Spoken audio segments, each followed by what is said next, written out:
Durant had the coronavirus back in May, continues to register antibodies, and has tested negative in multiple recent tests. According to sources, the quarantine would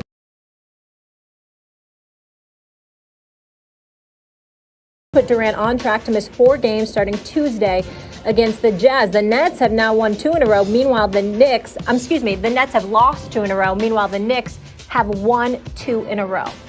Now I want to bring in our resident New York fan, the one who's actually loyal. That would be Stephen A. Smith, not Max Kellerman, who jumped ship and moved to L.A. and, became a Lakers fan. You might as well become a Cowboys fan, too, while you're at it, Max. Stephen A., I'll come to you first because, you showed your true colors here.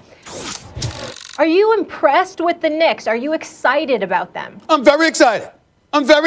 Max Kellerman, that's right. I'm very excited. Max, that's right, Max. I don't know if you've noticed, but over the last 5 games, the New York Knicks have won 4 of their last 5. But the Brooklyn Nets have lost 4 of their last 5. Let me tell you something, Max Kellerman. I know the Brooklyn Nets got all the talent. I get it. They got all the talent. But I'm watching Julius Randle here.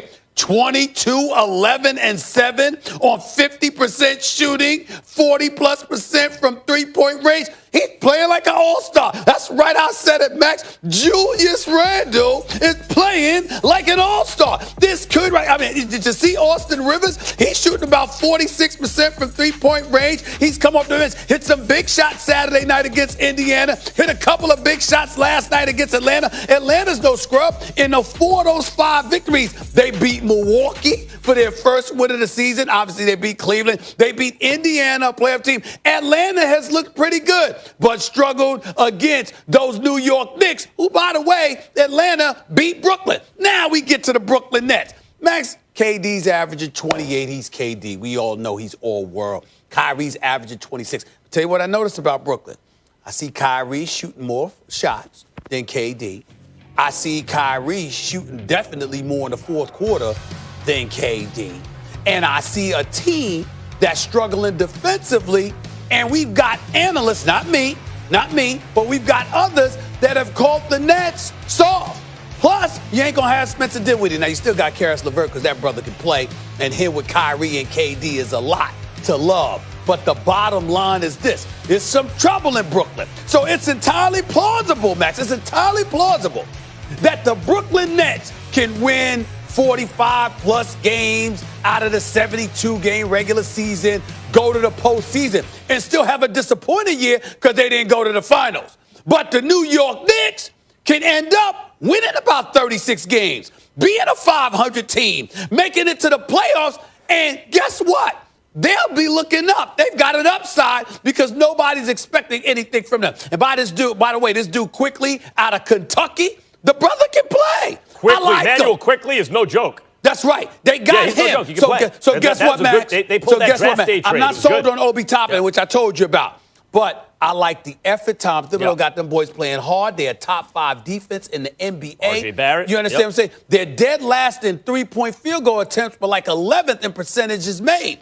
I'm just looking at the Knicks right now. As hard as he's got them playing, the way that they're competing, I'm pleased, Max. And I wanted to say that. As a native New York and a New York Knicks fan, I am very pleased thus far with the job Tom Thibodeau and his coaching staff has done.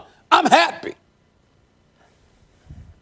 You are, like when you look at the Knicks, why have they been so bad for so long? And I blame Dolan, right? But in fact, Stephen A., I blame you. And I blame people like you. You make fun of Cowboys fans. They get a win, all of a sudden they're going to win the Super Bowl. You're sitting here because the Knicks won a couple games? Because they're playing hard? You say you're more excited about them than the Nets? Let me encapsulate this for you, okay? One team, the Knicks, if they keep this up, will be competing for the play-in, not the playoffs, the play-in game. The other team, the Nets, will be competing for a championship. Losing Dinwiddie stinks because with Dinwiddie, LeVert, Harris, Kyrie, and KD, that's the most unguardable, by far, starting 5 in the NBA. Losing Dinwiddie hurts, although I always thought he should have been off the bench and LeVert should be in the starting lineup. Nevertheless, the Nets have their 2 main pillars still. And they will be just fine. You're right, just fine may be underachieving. It may be not winning enough playoff series, but that's where they're heading. The Knicks, meantime, Stephen A., Thibodeau's going to get these dudes to play hard. We already knew that, especially the first couple weeks of the season. Are they still going to be playing hard at the end when they're burnt out, or are they young enough with fresh enough legs to keep it up? Because we know Thibodeau is a demanding coach. He's a very good coach, but he's demanding, and the criticism has been, and I don't think it's been unfounded, some of those teams get worn down by the end. Not everyone is Jimmy Butler. True. We'll see. If they don't, they'll be competing for a play-in game, and you have the nerve, what do you call it, the unmitigated gall to come on national television and come out here and talk about you're more excited about the Knicks than the Kyrie Irving, KD No, I didn't say Nets. that. I didn't say more excited. I said I'm very pleased with the Knicks, number one. Number two, I've never talked about the Knicks with the championship. I'm not a Dallas Cowboy fan that just wet the bed yet again and go, we're going to win the Super Bowl next year, right? No, I'm not that dude. I'm not that dude. I keep things in its proper perspective. All I'm trying to say is, damn, Max, 1973, bro. 1973, the last time there was a championship. I have suffered. I'm admitting I've suffered. And the fact that there's any kind of silver lining right now has me pleased. Right. I see a culture developing, and I'm kind of happy about it. Yeah, you know what your take is, Stephen A. Brass lining, but okay. Very cute. It's a little bit embarrassing, but it's hopeful. So hey, I'm with it. We got to go with it. All right, when we come back here on First Take, which AFC wild card, fellas, which team's most likely to get upset? We got the Ravens, the Steelers. We debated. Our resident Steelers fan has a lot to say. Keep it locked. First Take.